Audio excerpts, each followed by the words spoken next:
dikkati nañ rek ñëw di leen présenter seen rubrique jaloore comme ni ma leen ko waxee léegi rek ma ci ànd ak Alioune Badara Mané mi nga xam ne à chaque fois rek moom moo leen di expliquer lu jëm ci wàllum suñuy jaloore maam Alioune Badara Mané kontaan ci yow di la wax massa coono ci voyage bi. jërëjëf Kumba jërëjëf Babacar Kébé jërëjëf mbooleem internet yi nga xam ne ñoo tàmm di soxla di seetaan Seneweb TV ak émission matinale bi ak ña nga xam ne ñooy jàng loolu nga xam ne moom la ñuy woowee seneweb.com. comme ni nga ko waxee ma sonn loolu nag jóge fële ca Conakry. mais terewul xam nga dañoo tàmmal internet yi loo xam ni. waxtaanee taarix réew mi waxtaanee jaloore. donc il faut que loo tàmmal doomu aadama nga continuer ko. moo tax dem ci biir mooy naan ndax di nga ñëw ma ne la non non dinaa ñëw te dinañ ñëw def si li nga xam ne moom mooy émission jaloore waxtaanee ki nga xam ne moom mooy Bour Sine Coumba Ndoffène Famack Diouf. dëgg la Mané di la balaa ñëw dugg ci rubrique bi dama lay laajte ana waa Conakry. waa Conakry ñu ngi fa. dégg naa xale yi jigéen yu dàq si àdduna foofu la ñu nekk. waaw loolu nag am na. waaw loolu nag am na Babacar Kébé da koy bañ mais loolu nag. dégg naa seen taar moom macha allah. loolu nag am na nag moom di leen xamal ni aussi tamit carrément les gens de Conakry aussi vous saluez et vous remercie infiniment par rapport au travail remarquable bi nga xam ni Seneweb mu ngi koy def. jëmale ko ci wàllu aada ak cosaan. juste pour vous dire que carrément le Seneweb a su montrer et a démontré aussi ses bennes performances dans la sous-région parce que tey jii soo demee boo waxee Seneweb laa nekk sax ne Seneweb on suit Seneweb à travers les réseaux sociaux. Donc ça justifie que carrément la maison est en train de faire un travail remarquable. Donc il ne reste uniquement à renforcer les capacités nécessaires pour permettre aux journalistes de la maison de faire leur travail convenablement et de féliciter aussi la direction générale. jërëjëf Mané jërëjëf Mané tey ñu war a waxtaanee Bour Sine Famack Coumba Ndoffène Diouf mu defoon ay jaloore yu mag a mag a mag suñuy maam daal di koy wëy ndax jamono yi passé comme ni ma koy waxee rek mardi bi ñu weesu waxtaanee ki nga xam ne moom moo di Maba Diakhou Ba bi ñu waxtaanee moom daal di wax li nga xam ne moom moo di lien am ak Bour Sine Coumba Ndoffène Diouf ba tax na tey day nekk continuité rek ñu bëgg nga ñëwal ñu ci ay début Coumba Ndoffène Diouf wax ñu kan mooy Bour Sine. alors Bour Sine Coumba Ndoffène Diouf jàpp naa ni du koo xam ne sax ñun dañ ko war a toog fii di ko waxtaanee ndaxte ku ñëpp xam la ndaxte yaakaar naa ku jàngee ci l'école yi Sénégal dinañ la jàngal kan mooy Bour Sine Coumba Ndoffène Diouf mu nekkoon nag as buur roi du Sine Saloum moom nag mu ngi judd ci atum 1810 daal di génn àdduna ci atum 1871 donc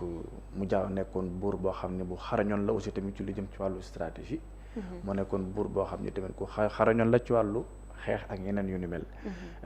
Bour Sine mën naa ni la lim daan gën a def ci ay activités mooy empêcher loolu nga xam ne moom la ñuy woowee pénétration coloniale mooy blanc yi nga xam ne dañoo ñëwoon bëgg saax-saaxee li nga xam ne moom moo nekkoon ci réew mi daal di ko dalee Kajoor Siin ba Saloum Bour Sine nag moom nag mu ngi ganee àdduna ci dëkk bu ñuy wax Jaxaaw fa lañ ko introniser sax mooy Jaxaaw Siin bi Jaxaaw si waaw ak baayam di Famack Ndéla Diouf ak yaayam bi nga xam ne mooy Ñilaan Jóge Diouf mën naa ne la carrément bette la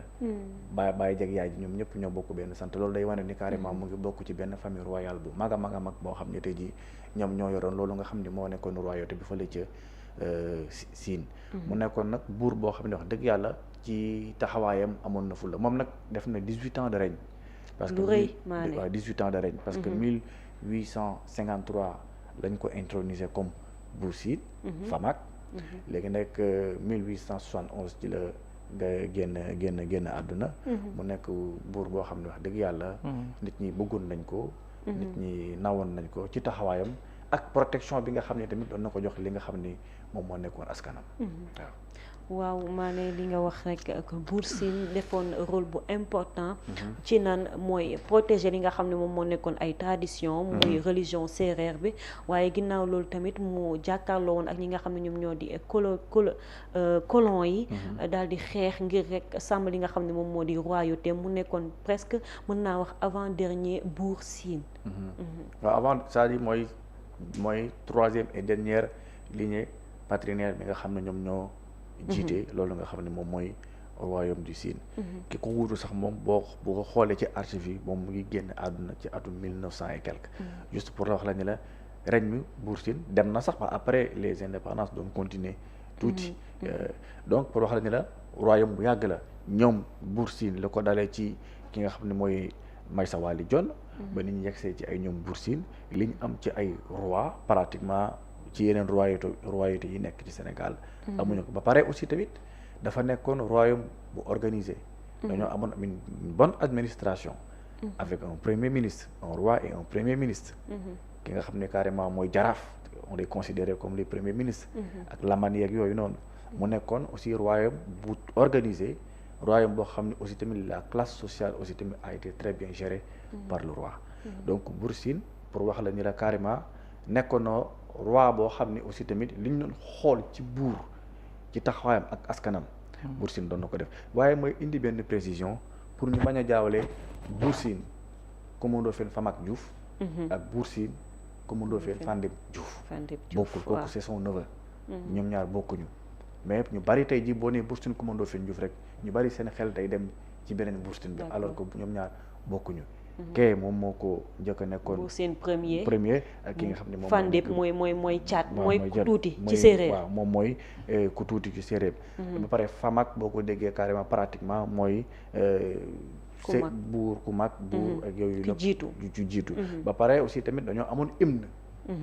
dañ ko amoon hymne boo xam ni carrément tey jii jàpp naa ni sax bu ñuy wax ci wàllu politique Babacar Kébé xam na li may wax ki nga xam ne moom mooy njiitu réew mi le président Macky Sall nga xam ne moom it nag pratiquement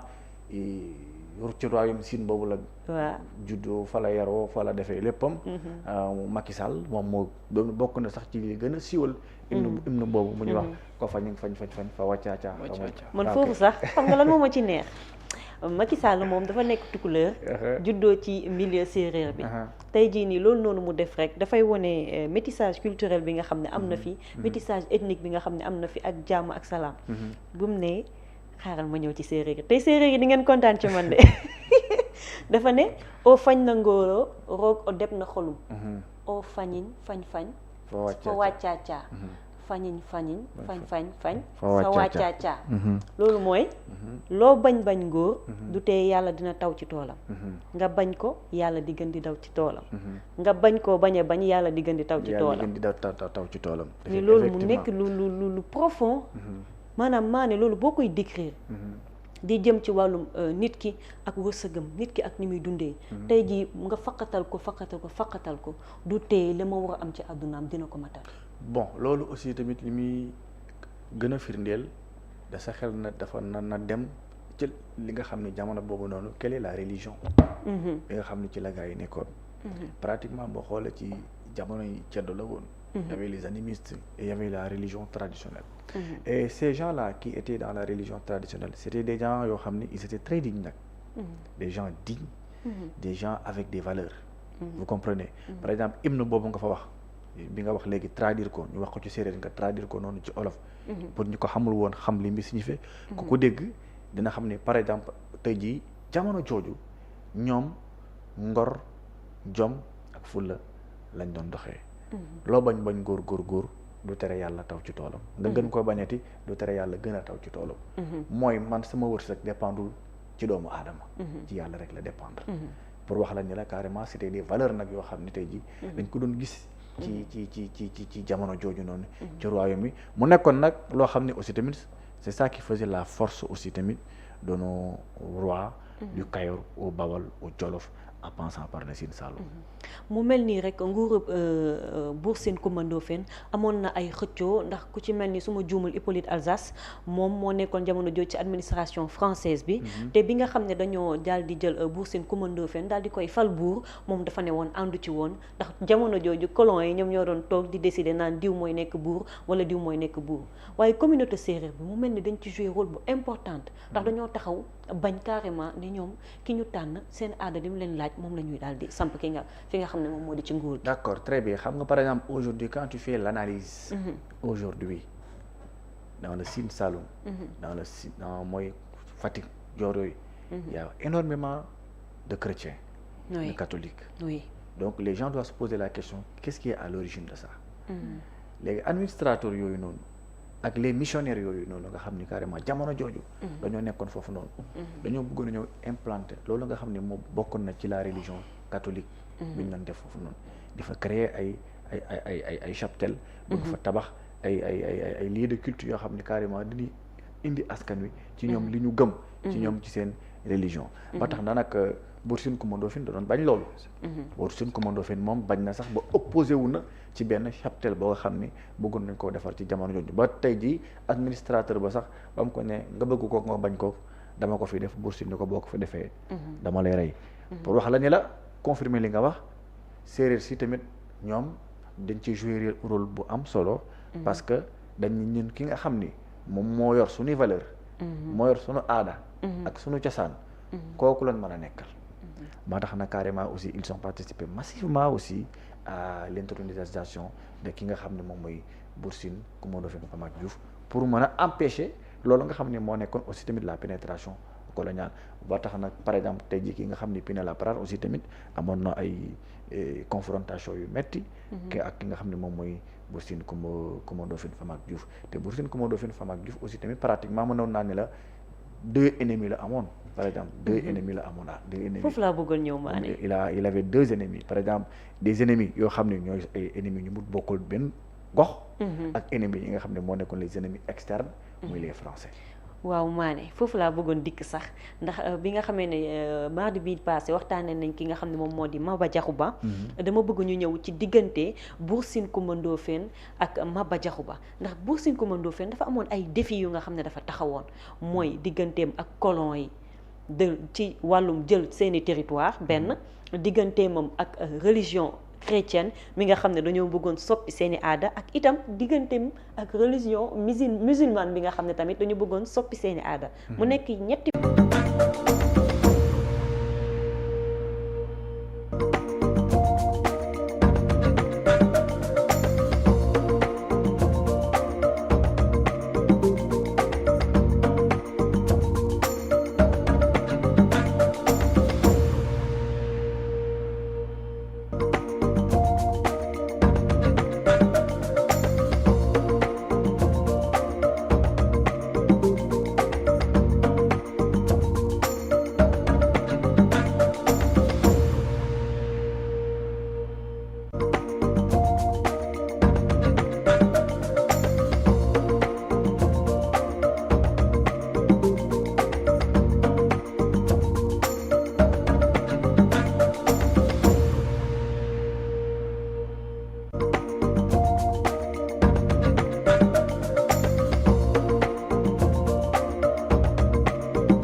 jéggaluwaat bu baax dafa amoon benn souci technique bu ndaw rek Mané ñu daal di dellu si waat ci fa ñu ko jeexale woon mooy diggante Buur Sine Coumba Ndoffène Diouf ak ñi nga xam ne moom moo di administration française bi déjà côté boobu noonu pour bëgg a jël seeni suuf la daal di leen di noot waaye mu nekk am tamit beneen facteur muy facteur religion bi nga xam ne religion chrétienne dafa daal di taxaw itam ngir daal di muur tamit li nga xam ne moom moo di seeni culture yi ñu fi fekk muy ceddo waaye itam li nga xam ne moom moo di religion musulmane bi nga xam ne jot na tamit confronté wu ak moom ngir rek mën a sàmm li nga xam ne moom moo di seen religion séeréer muy ceddo si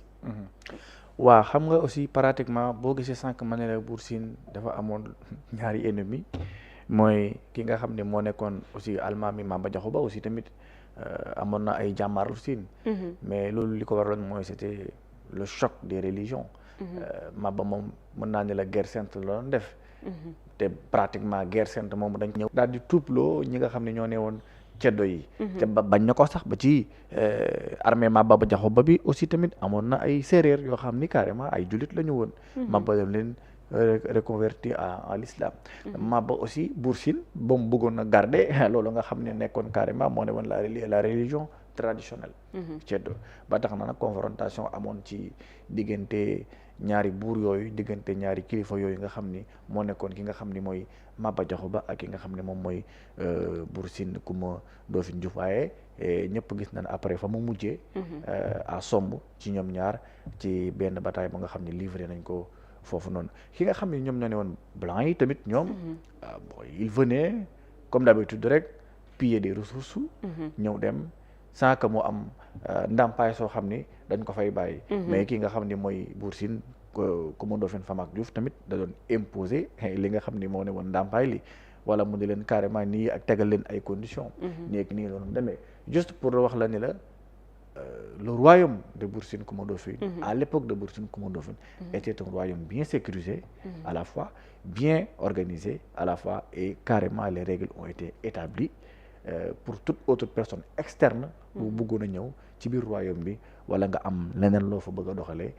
tu fais face à ki nga xam ne mooy Bour Sine Famaak Coumba Ndoffène Diouf. Mané séeréer yi nee nañu kontaan nañ ci yow Tata Diana moom mu ngi jubilé ci commentaire yi nee na kontaan na lool ci yow ak ñeneen ñi nga xam ne rek ñu ngi lay béggee. waaye dama bëggoon ñëw tamit ci dooley Maba, ndax Bour Sine Coumba Ndoffène moom roi la woon, Maba nekkul woon roi waaye almaami la woon bu am doole. waaye lii waral taxawaayu Bour Sine Coumba Ndoffène mooy Maba bi mu bëggee xeex dëgg itam dafa allié wu ak ki nga xam ne moom moo di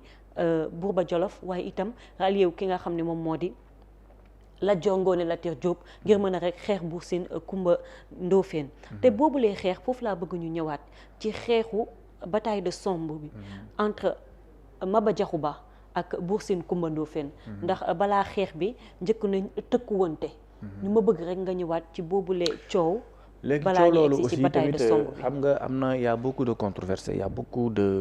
beaucoup d'histoires yu gars yi di raconter ci diggante Bour Sine ak ki nga xam ne moom mooy Maba. am na ñu ni sax Maba ko provoqué jaar dëkk ba bàyyi ko ba mu génn mu taal dëkk ba dem,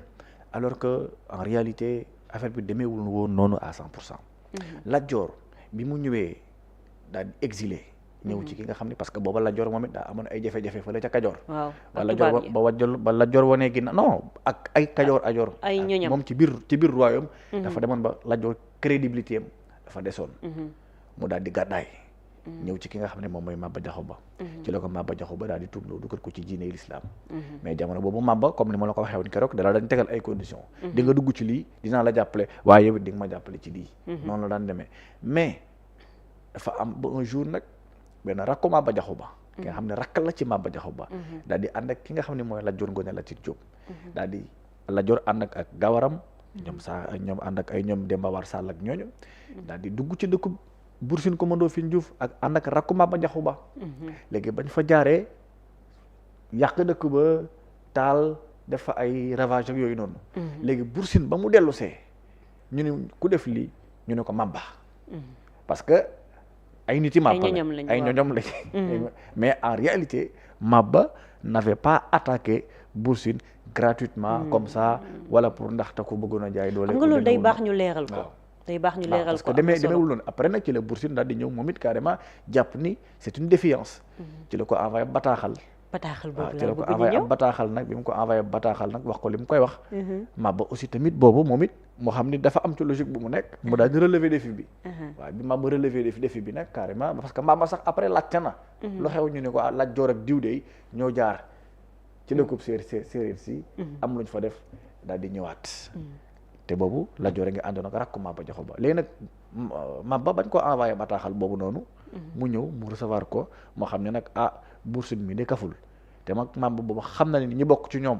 ñi bokk ci moom. ñoo def jëf ju ni mel. bu ko kee envoyé bataaxal di ko défier moom it du mënul lu dul relever loolu nga xam ne moom mooy défi bi donte dañoo nekkoon ci ay confrontation ay choc des religions. mu ñu xam naa occasion la man it carrément ma relever défi bi pour mën a jaar foofu noonu su may gañee Bour Sine Coumba Ndoffène daal di gën a élargir sama territoire li nga xam ne mooy diine l'islam daal di gën a am doole waaye nag man demee ca bataille ba nam fa demee woon carrément ñu bari xam nañ ko Maba Jaxu Ba ca la ñàkkee bakkanam ñi nga xam ne ñoo ne woon allié Maba Jaxu Ba yi mu nekkoon Alburi Njaay ak Lat Joor ñoom dañoo def dañoo replier bàyyi fa Maba Jaxu Ba mais Maba il était dans une logique de guerre sainte jihad Maba jihad la doon def xam nga boo nekkee ci jihad bu la leere ni sax yow nekkoo ci sa zone de confort wala tu es dans une situation inconfortable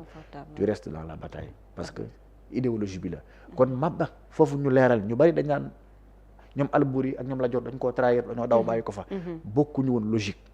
ñee dañ doon guerre te kuy nekk ci guerre yor stratégie de guerre repli dafa bokk ci stratégie de guerre mais Maba da doon jihad Maba il avait une idéologie moom il se combattait pour la religion musulmane kon kooku repli ak yooyu nekku ci ay stratégie li ne ci ay stratégie mooy foncer li nga xam ne moom la gëm rek na dem atteindre loolu pour leeral ñi nga xam ne dañ yaakaar ni woon ki nga xam ne mooy Alboury Ndiaye ak ki nga xam ne mooy Lat Dior dañoo daw bàyyi fa ñaag Maba Jaxu Ba guerre boo jàk du daw stratégie de guerre la guerre sax boo demee ba jàkkaarloog sa ennemi mu xaw la ëpp doole tu fais ce qu'on appelle da ngay replier wu nag ne signifie pas fuir c'est reculer pour mieux sauter. waaw ci boobule bataaxal sax laa bëgg ñu ñëwaat ndax xale yi xaw ma ba xam ndax ñu ngi def récitation chant ba tey ndax loolu dafa bokkoon ci li doon dundal li nga xam ne moom moo di culture waaye itam dafa bokkoon ci li doon détendre xale yi ku ci mel ni ñun rek bu ñu amoon récitation wala chant dañuy sawar parce que da ngay ñëw ànd ak ay gestuelle ak yëpp moo tax mu bëggoon liiral internet yi rek bataaxal bi nga xam ne Buur Sine yónnee na ko Maba Jaxu Ba ak Maba Jaxu Ba lam ko tontu woon foofu. D'accord. kon ñu tàmbali daf ko ne Maba le Buur Sine ku fekk dafa yónni ab ndaw bu njëkk ba buur yi bu ñu daan wax bataaxal dañ daan yónni ab ndaw mu yóbbul leen seeni bu wax bu ñuy dellu si tam indi tamit ab tontu mu ne ko Maba le Buur Sine Coumba Ndoffène m'envoie pour vous dire que votre victoire est sans gloire. Vous l'avez surpris sur la terre de ses aïeux et vous l'avez battu. Il vous traite de lâche. Il vous traite de lâche. Vous qui avez mis son pays en feu et en sang. Vous qui êtes un homme. Si vous êtes un homme, un vrai propagateur de l'islam, si vous êtes le vrai représentant d'Allah sur terre, revenez encore dans le Sine. Il vous fera boire de l'eau chaude et rouge comme du sang, car les féticheurs ont parlé et ont rugi, que la mort vous attend dans le Sine. Déjà lettre boobu mu yónnee rek am na lu mu junju ci seen bataille boobu noonu ñu jëmoon. parce que tamit il a touché ci lettre bi la sensibilité de Maba. féticheur si tu es le représentant d'Allah sur terre. wala bu fekkee yow l'islam la tax a jóg. reviens sur Sine. ba pare loolu noonu ngay gis ni loolu noonu mu doon wax. ak bataille bi ni mu demee. maa ne lu am solo sew sew nga fa bàyyil ma yeggalil ko ci tontu Maba bi. Maba daal di koy tontu fekk bi mu waxee ndaw ni bi mu waxee loolu ba noppi. Kaatim Thierno mi nekkoon dagam dafa bëggoon tàqali boppam ak baatam loolu waaw mu daal di koy xamal ni kii ab ndaw bu ñu yónni non ndaw bu ñu yónni parce que ndaw bu ñu yónnee ndaw yow it da nga koy jox bataaxal mu delloo parce que boo ko reyee la nga bëgg a delloo kooku du yegg waaw muy wane rek sagesse bi nga xam ne nekkoon na ci ñoom effectivement mu ne ko Kaatim Thierno calme-toi garde ta balle d'or jusqu'à la prochaine expédition dans le Sine. Ces paroles outrageantes méritent qu'on te décapite sur place. Mais mon cœur me dicte de te laisser arpenter le chemin du retour, car tu n'as fait que ton devoir. Tu diras au Buur Sine Coumba Ndoffène que celui qui a battu Pinet-Laprade dans la falaise de Pathé Badiane n'a pas peur d'un simple Buur Sine. Tu lui diras que par une nuit calme et sereine, s'il entend le chant d'un oiseau survoler le toit de sa case, c'est le signal de mon arrivée. C'est le jour, à cette heure-ci, que je répondrai à ton appel. Va, je ne veux plus te voir de mes yeux. Effectivement, c'était une défiance. Défi, c'est-à-dire mën naa ne la défi la. ci lettre bi en même temps dafa am deux sens. Dans cette lettre qui a été envoyée à Maba Jaxu Ba, le Buur Sine a défié premièrement Maba Jaxu Ba dans la lettre. wax ko ni ko si réellement tu es un homme. En premier lieu. xam nga ko taxaw yor armée nga ne ko tu es un homme. mooy ko yow. ak suñu fierté maam yi njëkk yi tegal ka ci ni ko nag bu fekkee l'islam la tax a jóg te tu es le représentant d'Allah sur terre dellu si waatal Sine je te ferai boire de l'eau chaude vous comprenez juste Maba en lisant la lettre carrément dina xam ni lii c'est une défiance il ne pouvait que relever le défi raison pour laquelle dans sa réponse il a clairement dit au messager demal nga ni Buur Sine Coumba Ndoffène maa ko wax lii ak lii après nag ci loolu lay xew somb aussi tamit ñëpp xam nañ na mu demee ci diggante Maba Jaxu Ba ak ki nga xam ne moom mooy Buur Sine Coumba Ndoffène Diouf pour l'heure souvent pratiquement l'histoire aussi a beaucoup de narration les gens racontent aussi n'importe comment l'histoire mais j'en profite aussi de cette occasion aussi pour faire appel au gouvernement plus particulièrement le ministère de l'enseignement supérieur et de l'éducation nationale de mieux renforcer les capacités nécessaires pour permettre aussi à nos petits frères et à la nouvelle génération d'apprendre carrément la vraie histoire du Sénégal et aussi revoir ce qu'on appelle l'histoire générale du Sénégal, du Sine au Saloum en passant par le Kayor jusqu'au Bawol. Je pense que on n'a pas besoin encore d'apprendre les Napoléons ou quoi que ce soit, parce que quand tu pars en France, on t'apprend pas l'histoire de la Dior